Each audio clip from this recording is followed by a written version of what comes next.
Hello friends, today we are going to discuss last concept from the periodic table, that is electronegativity.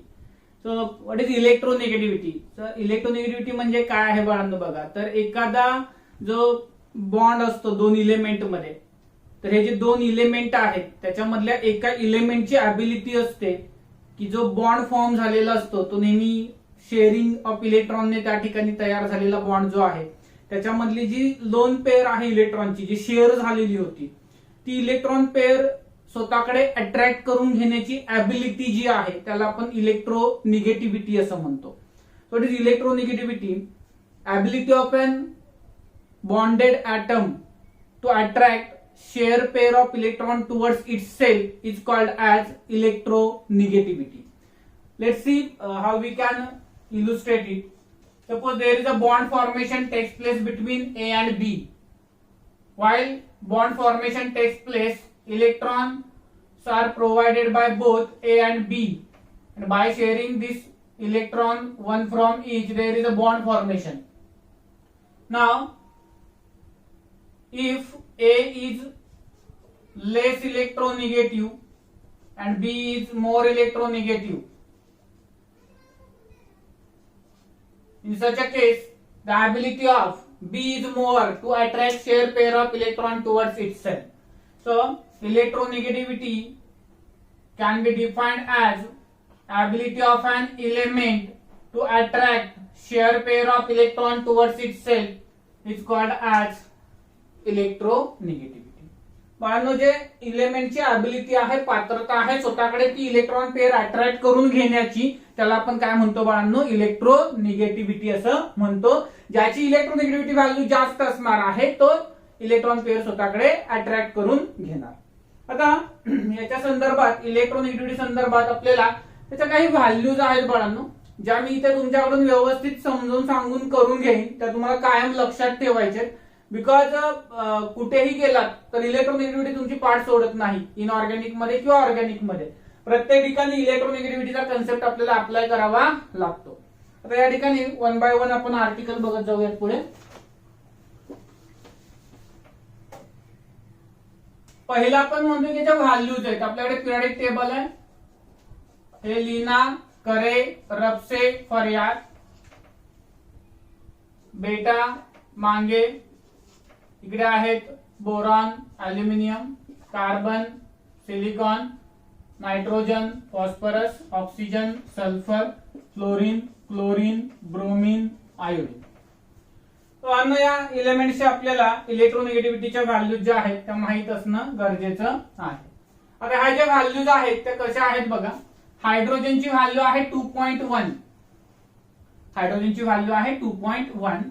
Down the group electronegativity decrease होत जाते. याची value आहे 1, याची value आहे 0.9, याच्या values आहेत 0.8, 0.8, 0.7.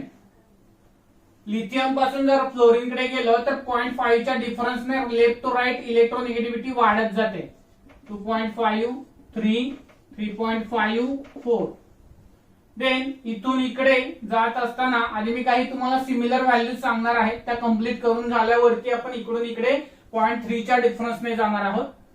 इथे लेफ्ट टू राईट इन्क्रीज होत गेली electronegativity. So along with that we can clear trend here also. What about the trend of electronegativity in period that is from left to right, that is left to right, electronegativity increases, while in group top to bottom electronegativity value decreases. आपण detail मध्ये बघूया, त्याचे reasons, factors affecting देखील बघूया. हा झाला त्याचा trend इलेक्ट्रोनिगेटिव्हिटीचा, normal trend. Reasons काय ते आपण डिस्कस करू. त्याच्या आधी आपण ह्या व्हॅल्यू समजावून घेऊयात. या ठिकाणी ज्या व्हॅल्यूज आहेत त्या पुढे बघितलं आपण तर सेम कोणाच्या असतात. Hp हायड्रोजन आणि फॉस्फरसची सेम असते. हायड्रोजनची किती आहे 2.1, फॉस्फरस किती येणार 2.1. देन दुसरी जी व्हॅल्यू आहे ती सेम कोणाची आहे, CSI ची व्हॅल्यू सेम असते. कार्बन, सल्फर आणि आयोडीन. कार्बन 2.5, सल्फर 2.5, आयोडीन देखील किती येणार बाळांनो 2.5 येणार. त्याच्यानंतर अजून एक व्हॅल्यू जी आहे बाळांनो ती सेम येते NCl, नायट्रोजन आणि क्लोरीनची. नायट्रोजन 3, क्लोरीन देखील किती येते 3. आता मला सांगा डाऊन द ग्रुप काय होते म्हणलेलं आपण, डिक्रीज होते. याची 4 आहे, याची 3 आहे, याची 2.5 आहे. म्हणजे इंटरमिडिएट ब्रोमिनची असणार अराउंड 2.8 येते त्याची व्हॅल्यू. त्याच्यानंतर जर आपण पाहिलं पुढे तर इथे 0.3 चा डिफरन्स लिहायचा आहे. 0.9, 1.2, 1.5, 1.8. तर अशा पद्धतीने बाळांना आपण इलेक्ट्रोनेगेटिव्हिटीच्या व्हॅल्यू ज्या आहेत ते लक्षात ठेवू शकतो. मला वाटत नाही याच्यामध्ये काही अडचण असेल. थोडं ट्रिकी सांगितलंय मी तुम्हाला.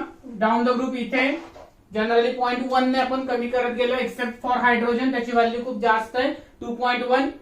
हायड्रोजन आणि फॉस्फरसची सेम असते, Hp 2.1 असते, NCl सेम असते, CSI सेम असते. लेफ्ट टू राईट लिथियम पासून जो सेकंड पिरियड आहे त्याच्यामध्ये 0.5 कॉन्स्टंटली इन्क्रीज करत जायचं. Starting with 1, 1.5, 2, 2.5, 3, 3.5, 4. Okay. Then down the group 0.1 ने कन्सिस्टंटली थोडं पोटॅशियम आणि रुबिडियमला कॉन्स्टंट राहते. अदरवाइज 1, 0.9, 0.8, 0.8, 0.7. देन CSI सेम घेतली, HP सेम घेतली, NCl सेम घेतली. त्यानंतर इथे मॅग्नेशियम, अल्युमिनियम, सिलिकॉन राहिले. तर सोडियम पासून 0.3 च्या डिफरन्सने पुढे जायचे 1.2, 1.5, 1.8. देन फॉस्फरस आपण H सारखीच आहे 2.1, सल्फरची कार्बन सारखी आहे 2.5. फ्लोरीन, क्लोरीन झालेले आहेत NCl, नायट्रोजन क्लोरीनची सेम आहे. देन फ्लोरीन 4 आहे, क्लोरीन 3 मिळाली. आयोडीनची व्हॅल्यू कार्बन एवढीच आहे 2.5 मिळाली. ब्रोमिन इंटरमिडिएट असेल क्लोरीन आणि आयोडीनच्या मध्ये, म्हणजे 3 आणि 2.5 च्या मध्ये कोणती व्हॅल्यू येणार पण तुमची 2.8 व्हॅल्यू आली. आता या ठिकाणी या व्हॅल्यू आपल्याला का लक्षात ठेवाव्या लागतात की जेव्हा आपण ऍप्लिकेशन्स बघूयाचे त्यावेळेस आपल्या लक्षात येईल. मला वाटत नाही अवघड आहे, थोडंसं मनापासून अभ्यास केला तर होऊन जातील व्हॅल्यूज लगेच. आता ही जी इलेक्ट्रोनिगेटिव्हिटी आहे बाळांनो, याच्यावरती कुठले फॅक्टर्स कशा पद्धतीने अफेक्ट करतात ते आपल्याला पुढच्या आर्टिकल मध्ये डिस्कस करायचं आहे. सो फॅक्टर्स अफेक्टिंग इलेक्ट्रोनिगेटिव्हिटी बघतोय आपण या ठिकाणी. नेक्स्ट कन्सेप्ट जो आहे तो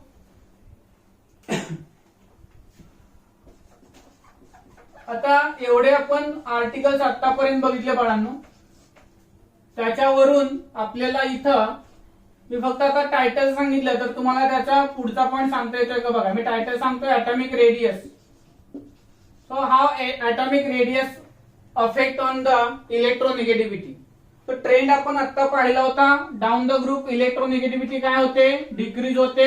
लेफ्ट टू राईट इलेक्ट्रोनिगेटिव्हिटी काय होते, इन्क्रीज होते. मग ॲटॉमिक रेडियसचा ट्रेंड आठवतोय का कुणाला? काय ट्रेंड होता atomic radius? Down the group increase होते, लेफ्ट टू राईट डिक्रीज होते. म्हणजे इलेक्ट्रोनिगेटिव्हिटीच्या बरोबर अपोजिट ट्रेंड आहे कुणाचा? ॲटॉमिक रेडियसचा. Atomic radius down the group increases, electronegativity down the group decreases. atomic radius left to right decreases, electronegativity left to right increases. So both trends are opposite to each other, so they behave inversely. Therefore atomic radius is inversely proportional to the electronegativity. So as atomic radius increases, electronegativity value get decreases. Next to this, second factor आहे effective nuclear charge. We are very well aware of the effective nuclear charge. What effective nuclear charge says? So first of all, we will discuss the concept about effective nuclear charge or its trend down the group. Down the group effective nuclear charge काय होतं? Nucleus electron कडे असणारा attraction decrease होतं because size increase होत गेलेली आहे. So effective nuclear charge जो आहे तो down the group decreases. Electronegativity also down the group decreases, means they have direct relation between them. So effective nuclear charge is directly proportional to the electronegativity. So one more concept is there, you are not aware of that, percent S character. थोडं सांगण्याचा मी प्रयत्न करेन, सगळं समजेल किंवा नाही माहित नाही. पर्सेंट एस कॅरेक्टर बद्दल थोडं मी डिस्कस करतो. Is directly proportional to the electronegativity. तर हे 3 फॅक्टर्स आहेत, ते या पद्धतीने इम्पॅक्ट करतात. हा मुद्दा जो आहे तो मी डिस्कशन मध्ये घेतो, जास्त वेळ लागेल त्याला आपल्याला, कारण त्याच्यावर क्वेश्चन आलेला आहे. AIEEE ला आलेला आहे, AIPMT ला आलेला आहे, JEE मेन्स ला आलेला आहे. तर या तिन्ही ठिकाणी हा क्वेश्चन आल्यामुळे आपल्याला डिस्कस करणं भाग आहे. त्यासाठी थोडंसं आपल्याला ऑर्गॅनिक केमिस्ट्रीचा सपोर्ट घ्यावा लागेल या ठिकाणी. तर मला सांगा A आणि B किंवा कार्बन आणि हायड्रोजन जे आहेत, आपण हा मिथेन घेतला. नंतर आपण इथेनचं स्ट्रक्चर घेतलं या ठिकाणी. तर या ठिकाणी कार्बन आणि हायड्रोजन्स मध्ये सगळ्यांमध्ये कुठले बॉन्ड आहेत बाळांनो? कोव्हॅलेंट बॉन्ड्स आहेत. कोणते बॉन्ड आहेत? Covalent bonds. 1 मिनिट. आणि इथेन नाही घ्यायचं आपल्याला, इथं इथिन घ्यायचं. आणि या ठिकाणी आपण घेणार आहे ऍसिटिलीन, ट्रिपल बॉन्ड वाला. आय थिंक 10th मध्ये याचं एवढं बेसिक तर आपल्याकडे झालेलं आहे. आता या केस मध्ये बघा बाळांनो, समजून घ्यायचा प्रयत्न करा. कार्बन आणि हायड्रोजन, कार्बन हायड्रोजन या दोघांमध्ये जो बॉन्ड आहे तो कसा आहे बाळांनो? कोव्हॅलेंट बॉन्ड आहे. शेअरिंग मुळे फॉर्म झालेला आहे. बॉन्डचे मेन 2 टाईप पडतात, एक सिग्मा बॉन्ड आणि पाय बॉन्ड. तर ज्यावेळेस आपण फक्त सिंगल बॉन्ड घेतो, सिंगल बॉन्ड कन्सिडर करतो, तेव्हा त्या सगळे बॉन्ड कसे असतात बाळांनो? सिग्मा बॉन्ड असतात. त्यावेळेस आपण डबल बॉन्ड घेतो, त्यावेळेस त्याच्यामध्ये एक सिग्मा आणि एक पाय बॉन्ड असतो. त्यावेळेस आपण ट्रिपल बॉन्ड घेतो, त्यावेळेस बाळांनो त्याच्यामध्ये एक सिग्मा आणि 2 पाय बॉन्ड असतात. फॉर एक्झाम्पल हे सगळे सिंगल बॉन्ड्स आहेत, म्हणजे हे सगळे सिग्मा बॉन्ड्स आहेत. त्याच्यानंतर इथे हा सिग्मा आहे, हा सिग्मा आहे, हा सिग्मा आहे, हा सिग्मा आहे, कारण हे सिंगल आहे. इथे डबल आला म्हणजे याच्यामध्ये एक सिग्मा आहे आणि एक पाय बॉन्ड आहे. इथे हा सिंगल आहे, हा सिग्मा आहे, हा सिंगल आहे, हा सिग्मा. इथे 3 बॉन्ड आहेत, त्याच्यामध्ये एक सिग्मा असतो मिडल वाला, वरचा आणि खालचा आहे तो पाय बॉन्ड असणार आहे. Triple bond consist of 1 sigma and 2 pi bonds. So in this way we can arrange the bonds. Now how to find hybridization? Hybridization is equal to, in this particular case we are not going to discuss total hybridization. Hybridization is equal to number of sigma bonds, number of sigma bonds plus number of lone pairs असतात. पण इथे काही नाही आपल्याकडे lone pair, so मी तो concept इथं discuss करत नाही. फक्त नंबर ऑफ सिग्मा बॉन्ड्सचा मी कन्सेप्ट डिस्कस करतो या ठिकाणी. तर आता या ठिकाणी उत्तर जर आपलं 2 आलं तर हायब्रिडायझेशन असतं sp, म्हणजे s ऑर्बिटल आणि p ऑर्बिटल यांच्यामध्ये फक्त ओव्हरलॅपिंग झालेलं आहे. 3 आलं तर sp2 आणि 4 आलं तर sp3. आता आपण एवढ्या पुरतं लिमिटेड राहूया, त्याच्या पुढे आपल्याला आता जायचं नाहीये. So 1s orbital and 1p orbital involve sp hybridization. 1s orbital and 2p orbitals involve sp2 hybridization. 1s orbital and 3p orbitals involve sp3 hybridization. या पद्धतीने जर आपण डिस्कशन मध्ये हा पार्ट घेतला तर आपल्याला याचा हायब्रिडायझेशन सांगता येईल. आता पर्सेंटेज कॅरेक्टर म्हणजे काय नक्की? तर इथे बघा हा टोटल sp मिळून किती आहे बाळांनो? 100% आहे. मग त्याच्यातला s चा पार्ट किती आहे? 50%. p चा पार्ट किती आहे? 50% आहे. म्हणजे तिथं पर्सेंट एस कॅरेक्टर किती आलं तुमचं? 50%. पर्सेंटेज कॅरेक्टर किती आलं तुमचं? 50%. असं पी कॅरेक्टर किती आहे? 50% एसपी मध्ये. ओके, त्यानंतर इथे डिस्कस करू. एसपी एस एक पार्ट आहे, पी एक पार्ट आहे. टोटल 100 पार्ट्स आपण कन्सिडर केले, तर याच्यात एस चं पर्सेंट कॅरेक्टर किती आलं? 50%. sp2 म्हणजे टोटल पार्ट किती आहेत बाळांनो? आता 3 पार्ट आहेत टोटल. सो एक पार्ट 33, दुसरा पार्ट 33, 33.33 आपण इमॅजिन करा. तर यामध्ये जर पाहिला आपण तर जो पर्सेंटेज वाईज पार्ट आहे तो एस एक पार्ट आहे आणि पी 2 पार्ट आहेत. सो एस चं पर्सेंटेज किती आलं रे बाळांनो? या ठिकाणी 33.33% आलं. देन थर्ड आहे आपल्याकडे हायब्रिडायझेशन sp3. sp3 म्हणजे काय रे आलं? 4 पार्ट मध्ये आलं. 100 पार्ट डिवाइड झाले. एस चा एक पार्ट, पी चा एक पार्ट, पी चा एक पार्ट. 100 पार्ट 4 पार्ट मध्ये डिवाइड झाले म्हणजे एका पार्टची व्हॅल्यू किती आली? 25. सो या ठिकाणी पर्सेंटेज कॅरेक्टर किती आलं बाळांनो? 25% आलं. क्लिअर? म्हणजेच पर्सेंटेज कॅरेक्टर कशावरून फाइंड करतो आपण? त्याच्यामध्ये असणारे टोटल पार्ट घ्यायचे. sp3 टोटल पार्ट किती? एस चा एक, पी चा 3, म्हणजे टोटल पार्ट किती झाले? 4 part consist of 100%. So 1 part consist of 25%. sp2 total part किती आला? एस चा एक, पी चे 2 पार्ट आले. सो 3 पार्ट मिळून किती? 100%. सो इच पार्ट किती असणार? 33.33%. sp किती पार्ट आला? एस चा एक, पी चा एक, किती पार्ट आले टोटल? 2 पार्ट आले. 2 part consist of 100%. Each part consist of 50%. So S character किती आला? 50. sp2 मध्ये आला 33 आणि sp3 मध्ये आलं 25%. Now will move to the concept. What we said, percentage character is directly proportional to the electronegativity. Percentage character is directly proportional to the electronegativity, is directly proportional to the acidic nature. जेवढी electronegativity जास्त असते तेवढं त्याचं acidic nature देखील जास्त असतं. आठवत असेल आपल्याला तर लेफ्ट टू राईट आपण मेटल पासून नॉन मेटल कडे गेलो होतो आणि असं म्हणलं होतं की acidic nature of oxide increases. आठवा थोडस. So percentage character is directly proportional to the electronegativity, which in turn is directly proportional to the percentage character, indirectly proportional to the acidic nature of the element. आता या केस मध्ये percentage character कसं find करायचं हे जर लक्षात आलं असेल तर आपण मेन क्वेश्चन कडे जाऊया त्या ठिकाणी.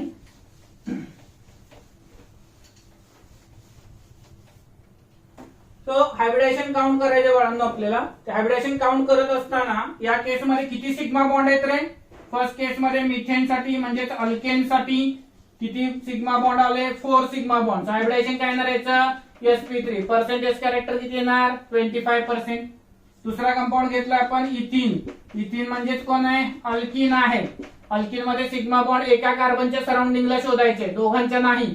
एका कार्बनच्या सराउंडिंगला किती? सिग्मा सिग्मा सिग्मा आणि पाय. सो किती सिग्मा आहे? 3 सिग्मा आणि 1 पाय बॉन्ड इज देअर.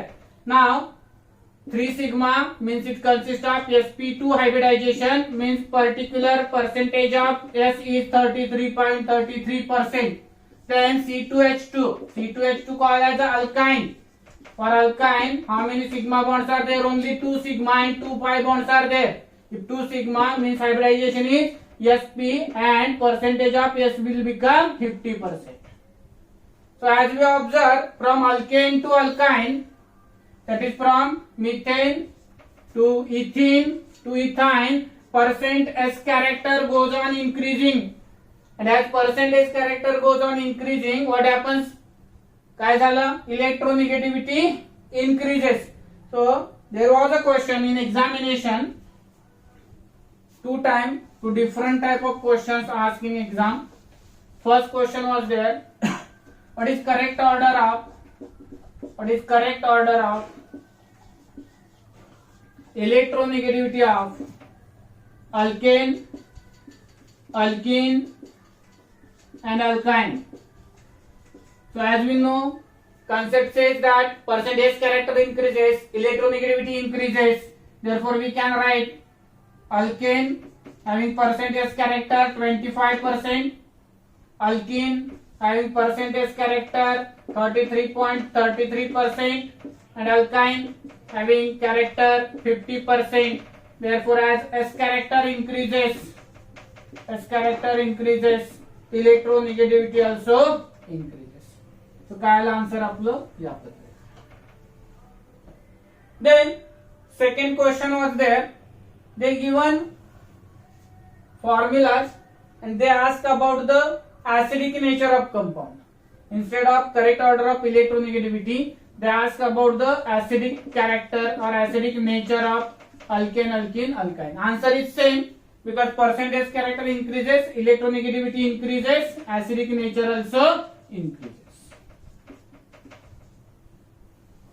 तर अशा पद्धतीने बाळांनो 3 फॅक्टर आहेत. पहिला फॅक्टर आपण बघितला atomic radius. As atomic radius increases, electronegativity decreases. Second factor आपण पाहिला effective nuclear charge. As effective nuclear charge increases, electronegativity also increases. So there is a directly proportional relation between the electronegativity and the effective nuclear charge. And then we discuss regarding the percentage character. फार महत्वाचं होतं percentage character. As we move from alkane to alkene to alkyne, percentage character goes on increasing, and as percentage character goes on increasing, 2 factors, electronegativity as well as acidic nature also increases.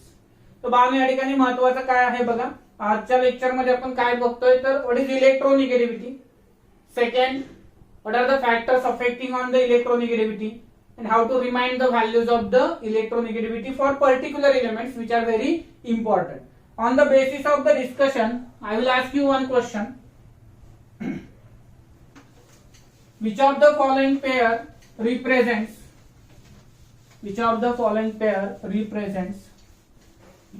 highest and lowest values of electronegativity respectively? Highest and lowest value of electronegativity respectively. So as we know the trend left to right, electronegativity increases, down the group electronegativity decreases. So इथे पहिल्या ग्रुपमध्ये जो शेवट element असणार आहे, आपण radio active element consider करत नाही, कोण असतो सीझियम, त्याची इलेक्ट्रोनेगेटिव्हिटी सगळ्यात कमी असणार आहे. आणि लेफ्ट टू राईट जात असताना इकडे आपल्याला सगळ्यात जास्त व्हॅल्यू हायएस्ट मिळाली कोणाची, फ्लोरीनची, दॅट वॉज 4. ठीक आहे. सो हायएस्ट व्हॅल्यू कोणाची आहे, फ्लोरीनची आहे. लोवेस्ट व्हॅल्यू कोणाची आहे, सीझियमची आहे. So answer will be fluorine and caesium respectively. Answer काय असणार आहे, फ्लोरीन अँड सीझियम रिस्पेक्टिव्हली. तो अशा पद्धतीने बाळांनो या ठिकाणी हायएस्ट आणि लोवेस्ट व्हॅल्यू ज्या आहेत इलेक्ट्रोनेगेटिव्हिटीच्या त्या तुम्हाला विचारल्या जाऊ शकतात. काय अडचण आहे का बघा. काय काय बघितलं, what is electronegativity, an ability of an element to attract share pair of electron towards itself. एखाद्या एलिमेंटची इलेक्ट्रॉन पेअर स्वतःकडे अट्रॅक्ट करून घेण्याची जी क्षमता आहे त्याला आपण काय म्हणतो, इलेक्ट्रोनेगेटिव्हिटी असं म्हणतो. फॅक्टर्स अफेक्टिंग बघितले आहेत, atomic radius, inversely proportional, nuclear charge directly proportional, त्यानंतर percentage character directly proportional, as well as acidic nature directly proportional. त्यानंतर आपण व्हॅल्यूज बघितल्या होत्या, आठवते का बघा, काय काय सांगितलेलं होतं. हायड्रोजन 2.1 आहे त्याचे, आणि फॉस्फरसची सेम असते, HP ची सेम असते, NCl ची सेम असते, 3 व्हॅल्यू येते, CSI ची सेम असते, 2.5 व्हॅल्यू येते. 2.1 हायड्रोजन पासून इकडे काय होतं, 1, 0.9, 0.8 कॉन्स्टंट, अँड देन 0.7, इकडे 1.5, 2, 2.5, 3, 3.5, 4. देन या ठिकाणी नायट्रोजन फ्लोरीन नंतर आहे क्लोरीन, क्लोरीनची सेम असते नायट्रोजन एवढी 3. त्यानंतर आयोडीनची सेम असते, कार्बन एवढी 2.5, इंच्या इंटरमिडिएट असणार ब्रोमीन. देन 0.9, इकडून इकडे आपण सांगितलं होतं की लेफ्ट टू राईट काय होत जातं बाळांनो, 0.3 चा डिफरन्स घ्यायचा आहे, 1.5, 1.8. इथे कोण आहे आपला फॉस्फरस, फॉस्फरस किती असतो, 2.1. नंतर इकडे कोण आहे सल्फर, सल्फर किती असतो, कार्बन एवढा 2.5. तर अशा पद्धतीने या ठिकाणी आपण या इलेक्ट्रोनेगेटिव्हिटीच्या व्हॅल्यूज लक्षात ठेवू शकतो. याचा ऍप्लिकेटिव्ह पार्ट आहे बाळांनो, जो की फार महत्वाचा आहे. आजच्या लेक्चर मध्ये आपण फक्त एवढे छोटेसे पार्ट्स आहेत ते कन्सिडर केलेले आहेत की इलेक्ट्रोनेगेटिव्हिटी एक्झॅक्टली काय असतं, त्याच्यावर कोणते फॅक्टर्स इम्पॅक्ट करतात आणि त्याच्या व्हॅल्यूज कशा अंडरस्टँड करायच्या. ठीक आहे. आजच्या लेक्चर मध्ये आपण इथे थांबूयात. नेक्स्ट लेक्चर मध्ये आपण याचे ऍप्लिकेशन बघूयात आणि याचे मेजरमेंट स्केल आहेत ते डिस्कस करूयात. ठीक आहे, थांबूयात.